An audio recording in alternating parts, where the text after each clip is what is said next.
পাবনার গোয়ালবাড়ি এলাকায় পদ্মা নদীতে ডুবে 2 ভাইসহ 3 শিশু মৃত্যু হয়েছে।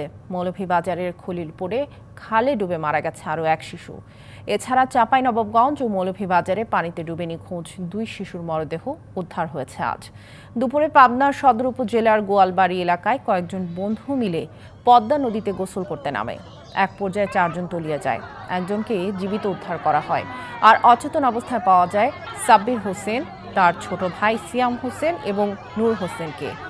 পাবনা জেনারেল হাসপাতালে নেওয়া হলে চিকিৎসক তাদের মৃত ঘোষণা করেন। এদিকে মৌলভীবাজারের খলিলপুর এলাকায় সাঁকো পারাপারের সময় খালে পড়ে 1 শিশুর মৃত্যু হয়েছে। এছাড়া মৌলভীবাজার স্লুইস গেট এলাকায় মনু নদে পড়ে নিখোঁজের 2 দিন পর শিশু লিপন শেখের মরদেহ উদ্ধার করেছে ফায়ার সার্ভিসের ডুবুরি দল। অন্যদিকে চাঁপাইনবাবগঞ্জে মহানন্দা নদীর রাবার ড্যাম এলাকা থেকে মোবাশ্বির নামে 1 শিশুর মরদেহ উদ্ধার করেছে পুলিশ। নগদের কাছে সব গ্রাহকই প্রিয়, তাই তো সারা দেশে ক্যাশ আউট চার্জ সবচেয়ে কম।